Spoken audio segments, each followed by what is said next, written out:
Well, you've just heard her beautiful voice, and Grammy Award-winning singer, songwriter and producer Autumn Rowe is gracing our shores this week to promote a new song titled Home. The song, written for the Chevra Kadisha organization in collaboration with South African musicians Msaki and Jesse Clegg, speaks to the common thread of home, how people need family and a place of refuge and safety when times are tough. It was released yesterday along with a brand new music video, and Autumn Rowe joins me live in studio now to chat about it and her journey in the industry. Welcome to Newsnight and welcome to South Africa. I don't know how often you've been here. Do you visit often? I came last year for the first time, so this is my second time. I feel like I'm finally getting in a groove to see things. Yeah, it's amazing. And are you enjoying it? Very much so. You love South Africa as much as we do. Yes. So earlier I had one of our South African nominees for the Grammys, Msaki, in studio. He was nominated and the list came out yesterday, so he's super excited. Yes. So I'm excited to have you here as well. Thank you. Let's talk a little bit about this collaboration between you, Jesse Clegg and Msaki, and how it came about. How did you guys connect? So we were connected by the Chevra Kadisha on Zoom. So we wrote the song last year. It took a few months. Writing over Zoom isn't that easy. And we wanted to create a song, about home, what home means to us individually and what home means to South Africa. It's kind of to encourage you to come back to the place that made you. And, that does so much for a place, for economy, for so many different reasons. And I've never been here, though, when we were writing the song. Okay. So I very much looked towards Msaki and Jesse to tell me what is it like, being here? What is it like? I don't know much about it. So they explained it and started writing the song, and then I kind of followed their lead. Mm-hmm. And then once I came here last year, it all made sense. It's crazy because we wrote and recorded the song. I flew here. The next day we performed it live. And the day after, we filmed the music video in Constitution Hill. Oh my gosh. So it was back to back to back. So fast. And it was so fast that we just bonded so quickly. I mean, they're family to me now. We went to Coachella this year together. I love them all so dearly, and I see them all the time. Yeah. It just became this instant family. So I'm so excited this song is out yesterday. Mm-hmm. It feels like it took a year and a half, though, to get here. So it's a really special moment. Yeah, and it's beautiful to hear how it all came together. I want to expand on the concept of home for you, what that means to you, why it was so important for you to create a song that speaks to this narrative. I mean, I'm from the South Bronx, and coming to South Africa, I saw lots of my home in many ways. Interesting. Lots of the Bronx, in the 80s and the early 90s, looks a lot like parts of South Africa today, especially parts of Soweto, very similar to where I grew up.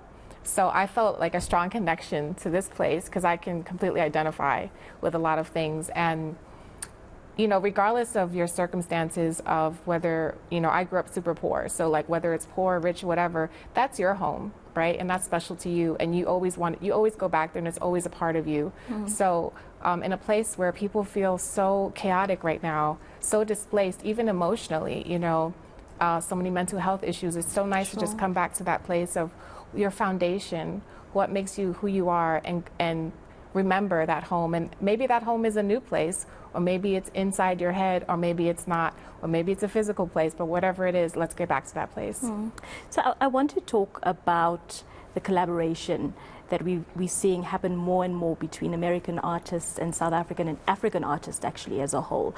We love to see it. We love to see our artists break through and do amazing things on an international platform and an international stage. But as an American singer and songwriter, what is it like collaborating with African artists? It's amazing. Are there a lot of similarities, would you say?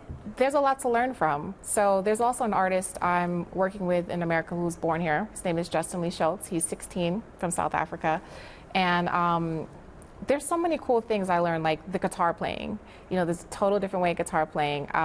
The drum rhythms, the way the melodies are written, the way Jesse sings, the way Msaki sings. Mm-hmm. I would never pick some of those notes, and I find it so...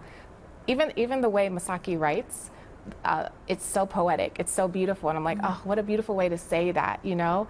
And that's what makes collaborating so awesome. Most of my career I've spent writing with artists from all over the world.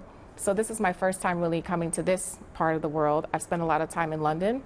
I feel like we have to grow, and music is the one thing that connects everybody. Yeah, you know, there are no borders. Us. It unifies us 100%. all. And the more we work together, the more we can connect the world. I think it's so important that we connect. And there's so much talent here. So much. So much talent. This South is just... Africans and Africans in general are Yes. super talented when it comes to music Yes. and arts in general, I think. 100%. I think this is just a tiny beginning of what's going to happen for Africa in general. Yeah. South Africa has so much talent, and we need to collaborate and get it out there.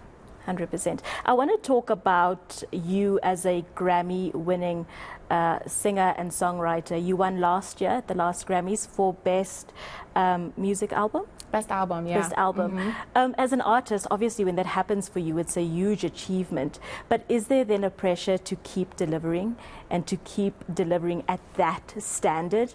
Is it a lot of pressure? How do you navigate that? So I've spent my career writing for a lot of pop artists. I've written for, you know, Dua Lipa, Diana Ross, Ava Max. This was my least commercial project I ever did, the John Batiste project, but it was the most heartfelt and the most cultured. It was the project that meant the most to me, and what it is now is a reminder that you can do music that means something and there's space for it. So no matter where I go in my career, even doing this home song, you know, it made space for me to do that, to focus on something that I want to do because it's a cause, something I believe in, something that just feels right. Working with artists I've never worked with, I think it's just a reminder to follow the music. You also advocate very strongly for songwriters' rights. Yes. That's something that you're very passionate about. Where does this passion stem from? So I'm on the board of an organization called SONA, Songwriters of North America. We are growing. We want to come here. You know, we want to help all songwriters. Songwriters are the backbone of the industry. Nothing happens without the song, right? But we're the last to get paid. We're the last to be thought of. But literally, no one in the building of a record company would work without a song. So I want to help advocate for us, give us a voice, you know, fair pay through streaming, fair pay to show up to sessions.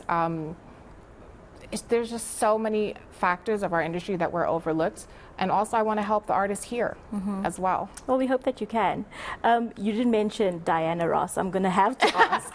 Let's go. What was it like working with her, meeting her? She's obviously a legend.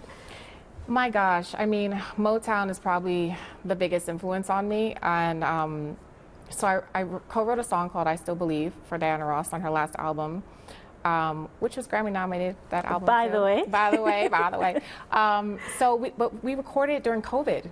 Interesting. So no one could be around her. I think just Jack Antonoff was around her, but I couldn't be around her. So, you know, we wrote the song, she cut it, and it finally came out. And then she shot a music video for it, which made me cry. I'm like, Diana Ross is in a music video to a song I got to co-write. And then I got to see her perform it live. The coolest thing was talking to her on the phone. Yeah.